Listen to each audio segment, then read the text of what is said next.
தூக்கம் நல்லா தூங்குனா போதுங்க. ஆனா, அது மட்டும் தாங்க வரமாட்டேங்குது. அப்படின்றது தான் பல பேரோட பிரச்சனையாவே இருக்குதுங்க.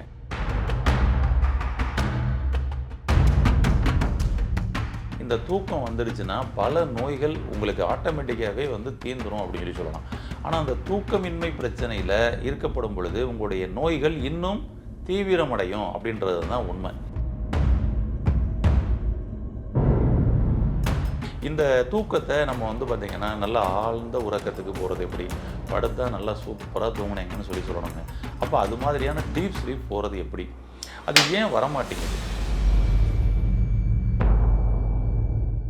இரவு முழுவதும் தூங்காம இருந்தா தானே தப்பு. நான் தான் 2 மணிக்கு தூங்கிறேனே.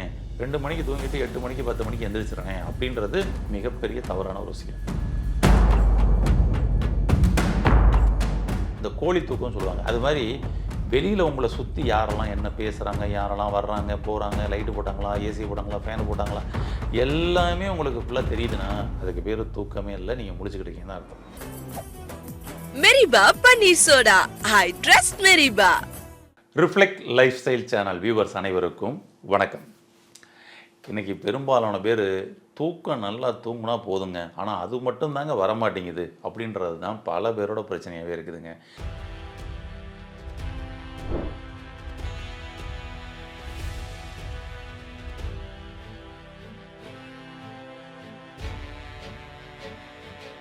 இந்த தூக்கம் வந்துடுச்சுன்னா, பல நோய்கள் உங்களுக்கு ஆட்டோமேட்டிக்காவே வந்து தீர்ந்துரும் அப்படின்னு சொல்லலாம். ஆனா, அந்த தூக்கமின்மை பிரச்சனையில இருக்கப்படும் பொழுது, உங்களுடைய நோய்கள் இன்னும் தீவிரமடையும் அப்படின்றது தான் உண்மை. ஒரு நோய் வருவதற்கு அடிப்படை காரணங்கள் அப்படின்னு சொல்லி பார்த்தோம்னா, மலச்சிக்கலும், மனச்சிக்கலுமே அப்படின்றது தான் நம்மளுடைய முன்னோர்கள் சொன்ன கருத்து. இதில மனச்சிக்கல் அப்படின்னு சொல்லிட்டு மென்டலி ஸ்ட்ரெஸ்ஸுனால அவங்க வந்து தூக்கத்த தொலைச்சிருக்காங்கன்னு வச்சுக்கோங்க. அது என்ன ஆயிரும்? அடுத்தடுத்து நோய்கள் உருவாக ஆரம்பிச்சுருமா? அதனால தான் காரணம் யாருன்னா மனச்சிக்கல் அப்படின்றது தான் உண்மை. அப்ப இந்த தூக்கத்த நம்ம வந்து பார்த்தீங்கன்னா, நல்லா ஆழ்ந்த உறக்கத்துக்கு போறது எப்படி? படுத்தா நல்லா சூப்பரா தூங்குனீங்கன்னு சொல்லணுங்க. அப்ப அது மாதிரியான டீப் ஸ்லீப் போறது எப்படி? அது ஏன் வரமாட்டேங்குது? அப்ப அந்த தூக்கத்த வருவதற்கு எளிமையான ஏதாவது ஒரு டெக்னிக் ஏதாவது பண்ணா வர வச்சலாமா? அப்படின்றத பத்தி தான் இந்த பதிவுல பார்க்க போறோம். பொதுவாக நம்ம உடம்புல வந்து அதிகப்படியான வெப்பம் இருக்கப்படும் பொழுது நிச்சயமா தூக்கம் வராதுங்க. நீங்க பாருங்க, தூக்கம் வராதவங்கலாம் வந்து பெரண்டு பெரண்டு படுத்துக்கிட்டே இருப்பாங்க. அப்பனா வந்து உடம்புல அதிகப்படியான வெப்பம் இருக்குன்னு அர்த்தம். அந்த உடம்புல இருக்கக்கூடிய அதிகப்படியான வெப்பம் அவர்கள பெரண்டு பெரண்டு படுக்க வைக்கும். இது ஒரு மெயினான ஒரு விஷயம்.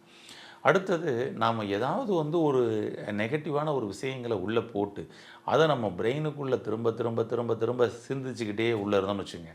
அது என்ன பண்ணும்னா, அந்த செயலாக்கம் கொண்டு வந்துக்கிட்டே இருக்கும். அதனால நமக்கு வந்து பார்த்தீங்கன்னா, விழிப்பு நிலையிலேயே இருக்கிற மாரியா இருக்கும். அங்க தூக்கம் வருவதற்கான வாய்ப்புகள் இல்ல. அடுத்தது இன்னைக்கு நெறைய வந்து செல்ஃபோன் வந்து அதிகமா யூஸ் பண்ண ஆரம்பிக்கிறாங்க. அது குறிப்பாக 10 மணி, 12 மணி, 2 மணின்னு சொல்லிட்டு அது இன்னும் நீண்டுக்கிட்டே போய்க்கிட்டு இருக்குது. அப்ப அந்த காலகட்டங்கள்ல நம்ம வந்து செல்ஃபோன யூஸ் பண்ணும்பொழுது, அந்த ப்ளூ கலர் லைட்டு நம்மளுடைய கண் வழியாக பட்டு, நம்மளுடைய பீனியல் கிளாண்டுக்கு சிக்னல் குடுத்து, தூக்கத்த வரக்கூடிய ஹார்மோன இப்போதைக்கு சுரக்காதுன்னு சொல்லிட்டு தடை பண்ண ஆரம்பிக்கும். இது ஆரம்ப கட்டத்தில இப்படியே தொடர்ந்து அவங்க ரெகுலரா வந்து அதேபோல 12 மணி, 2 மணின்னு தான் அவங்க வந்து செல்ஃபோன் பார்த்துட்டு படுக்குறாங்க அப்படின்னா, அதுக்கப்புறம் வந்து என்னதான் அவங்க செல்ஃபோன் பார்க்காம படுக்கணும்னு சொல்லி படுத்தாலும் தூக்கம் வராது. செல்ஃபோன் பார்க்கறதுக்காக முழித்த நபர்கள் இப்ப என்ன சொல்லுவாங்க, "தூக்கம் வரல அதனால பார்க்குறேன். தூக்கம் வந்தா தான் தூங்கிருவேன்லன்ற" மாரி சொல்ல ஆரம்பிச்சுட்டாங்க. அதான் ஒரு விஷயம். இந்த தூக்கம் மனிதனுக்கு மிக மிக அத்தியாவசியமான ஒண்ணு. ஏன்னா இந்த தூக்கத்தில் என்ன நடக்குது அப்படின்றத நீங்க வந்து கொஞ்சம் அனலைஸ் பண்ணி பார்த்தீங்க அப்படின்னா, இல்ல அது சம்மந்தப்பட்டு தெரிஞ்சுக்கிட்டீங்க அப்படின்னாலே, உங்களுக்கு விஷயம் புரிய வரும். நம்ம காலையிலிருந்து இரவு வரை உழைக்கிறோம். இந்த சிட்டி எடுத்துக்கங்க. இந்த சிட்டி பகல்ல விடிஞ்சதிலிருந்து நைட்டு வரைக்கும் ஃபுல்லா 2 வீலர், 4 வீலர் அப்படின்னு சொல்லிட்டு உள்ள அப்படியே போயிட்டே இருக்குது. முழுவதுமாக இயங்கிக்கிட்டே இருக்குது. எல்லாம் நம்ம சாப்பிட்ட குப்பையெல்லாம் எல்லாம் தூக்கி போட்டு போயிருக்கிறோம் அந்தந்த இடத்துல. இப்ப பெரிய இந்த மான்செஸ்டர் சிட்டில இவ்வளவு டிராஃபிக் பொல்யூஷனு, அப்புறம் நம்ம சாப்பிட்ட குப்பைகள் இது எல்லாமே பார்த்தீங்கன்னா சிட்டில இருக்கும் இல்லையா? இது எல்லாத்தையும் இரவு நேரத்தில தான் கிளீன் பண்ணுவாங்க. இத நான் எதுக்கு சொல்ல வரேன் அப்படின்னம்னா, நம்மளுடைய உடம்பு இரவு நேரத்தில தான் கிளென்சிங் ப்ராசஸ பண்ணுது. இதுதான் மிக முக்கியமான ஒரு விஷயமே. இரவு நேரத்தில தான் அந்த சக்திக்கு தேவையானதெல்லாம் வந்து சப்ளை பண்ணி கொண்டு போய் அங்கங்க டிஸ்ட்ரிபியூட் பண்ணுது. இதெல்லாம் யாரு பண்றா அப்படின்னம்னா, அது கல்லீரல் பண்றாரு. இந்த கல்லீரலினுடைய மிக முக்கியமான வேலை என்ன அப்படின்னா, நீங்கள் சாப்பிட்ற சாப்பாடு, இந்த சாப்பிட்ட சாப்பாடு உள்ளே போய், அங்கே போய் சிறுகுடலுக்குள்ளே நல்லா அரைச்சு, சக்திகளாக மாறணும் அப்படின்னா, அது சத்துக்களாக ஃபஸ்ட்டு மாறணும். அப்போ அதில் வந்து vitamin A, vitamin B, vitamin சின்னு சொல்லிட்டு எல்லாம் சத்துக்களாக மாறுது பாருங்களேன். இந்த சத்துக்களை பூரா வந்து பார்த்திங்கன்னா, இங்கே கல்லீரலுக்கு அனுப்பும். இந்த கல்லீரல் அதை எடுத்து நம்மளுடைய ஒவ்வொரு திசுக்களுக்கும் டிஸ்ட்ரிபியூட் பண்ணும். எப்போ நடக்கும்? இரவு நேரத்தில் தான் நடக்கும். ஒவ்வொரு திசுக்களுக்கும் கிடைத்த இந்த சத்துக்கள் பகல் நேரத்தில் உங்களுக்கு சக்திகளாக மாறும். அவ்வளோதாங்க, ரொம்ப சிம்பிள். இப்போ உங்களுக்கு புரிஞ்சிருக்கும்னு நினைக்கிறேன். நீங்கள் சாப்பிடக்கூடிய உணவு சத்துக்களாக மாறி சக்தியாக மாறும். நீங்கள் சாப்பிடக்கூடிய உணவு சத்துக்களாக மாறினது அந்தந்த இடத்துக்கு டிஸ்ட்ரிபியூட் பண்ணுற நேரம் அது இரவு நேரம். அடுத்தது அங்கே உங்களுடைய உறுப்புகள் வந்து பார்த்திங்கன்னா இயங்குது இல்லையா? இயங்கப்படும் பொழுது ஒரு கழிவு உருவாகும்ல, இந்த கழிவு வெளியேற்றம் பண்ணக்கூடிய நேரம். எப்படி வந்து கல்லீரல் வந்து அந்த அந்த திசுக்களுக்கு போய் சத்துக்களை கொண்டு போய் அங்கே போய் கொடுத்துருதோ, அதே போல் அங்கே இருந்த குப்பைகளையும் வந்து பார்த்திங்கன்னா வந்து அந்த நேரத்தில் எடுத்து கொண்டு வந்து வெளியில் தள்ளுறதுக்கு ரெடி ஆயிடுது. காலையில் எழுந்தோன்னா பாருங்கள், ஆட்டோமேட்டிக்காக நமக்கு மோஷன் போகுது, ஆட்டோமேட்டிக்காக யூரின் போகுது. இதெல்லாம் உள்ளுக்குள்ளே அங்கே இருந்த கழிவுகளை பூரா எடுத்து கொண்டு வந்து சேகரித்து கழிவு வெளியேற்றத்திற்கான இடத்துக்கிட்ட கொண்டு வந்து வச்சிருது. இது எப்போ நடக்கும்? இரவு நேரத்தில் நடக்கும். நீங்கள் பாருங்கள், நைட்டு முழிச்சு பாருங்கள். நைட்டு ஃபுல்லாக நான் விடிய விடிய முழிச்சேங்க இன்றைக்கி. நீங்கள் பாருங்கள், மறுநாள் உங்களுக்கு உடல் சோர்வாக இருக்கும், டயர்டாக இருக்கும். ஏன்னா சக்தி இல்லை. சத்துக்கள் வந்திருந்தால் தானே சக்தி கிடைக்கும். அப்போ உடல் சோர்வாகும், டயர்டாக இருக்கும், திரும்பவும் தூங்கணும் போலையே, எவ்வளவு தான் திரும்ப பகலில் தூங்கினாலும் தூங்கணும் போலையே இருக்கும். அடுத்து வந்து பார்த்திங்கன்னா, மோஷன் சரியாக போகாது, யூரின் சரியாக போகலை, செரிமானம் சரியாக இருக்க மாட்டேங்குது, கேஸ் ஃபார்ம் ஆயிடுச்சு, உடம்புல சூடு அதிகமாகிடுச்சு. எவ்வளோ பிரச்சனை! இது எல்லாமே நீங்கள் இரவு சரியாக தூங்கலை அப்படின்ற விஷயங்கள் நடக்கிறது தான்.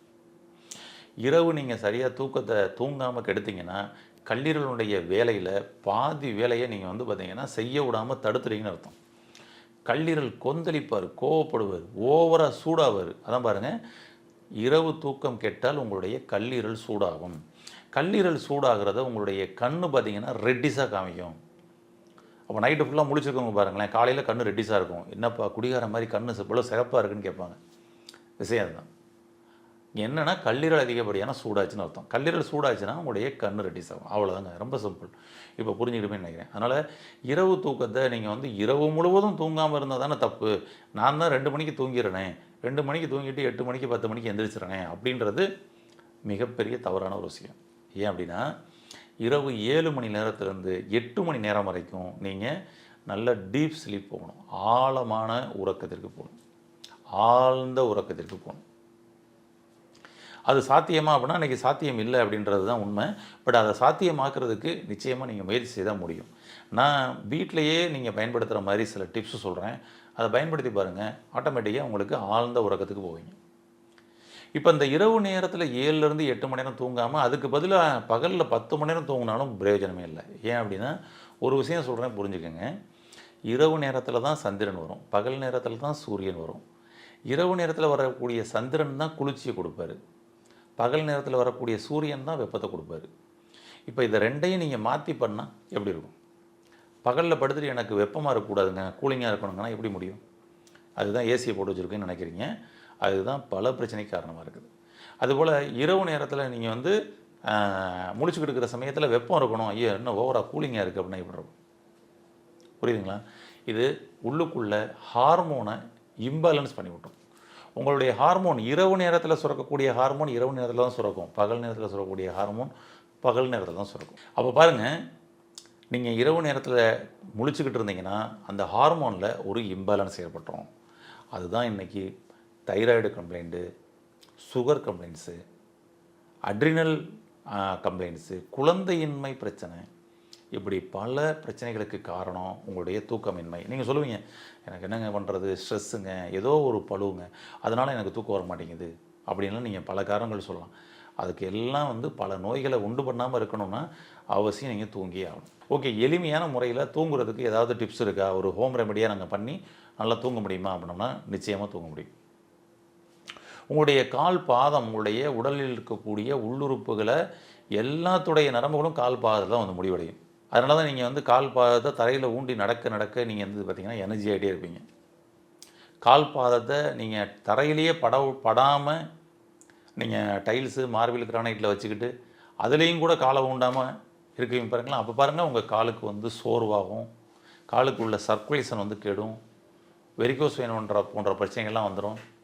ஏன்னா அந்த சர்க்குலேஷன் வந்து பார்த்திங்கன்னா இருந்துக்கிட்டே இருக்கணும். எல்லா உறுப்புகளுடைய நரம்புகளும் அங்கே முடிகிறதுனால நடக்க நடக்க நீங்கள் எனர்ஜியாக இருப்பீங்க. இது நான் ஏன் சொல்கிறேன் அப்படின்னோம்னா, இங்கே கால் பாதத்தின் மூலமாக தான் இப்போ அங்கே தூக்கத்தை வர வைக்க போகிறீங்க. ஏன்னா இங்கே உங்களுடைய தூக்கம் வராததுக்கு ஒரு அடிப்படை காரணம் உங்களுடைய மூளை சூடு, உங்களுடைய கல்லீரல் சூடு. இதுதான் உங்களுடைய தூக்கம் சரியாக வரல. இவங்களை கூல் பண்ணணும். இவங்களை எப்படி கூல் பண்ணுறது? எக்ஸ்டர்னலாக கால் மூலமாக. இப்போ நம்ம சுவாச இயற்கை மருத்துவமனையில் இந்த கால் பாதத்தில் செய்யக்கூடிய பாதகூசா தான் ஸ்பெஷலே.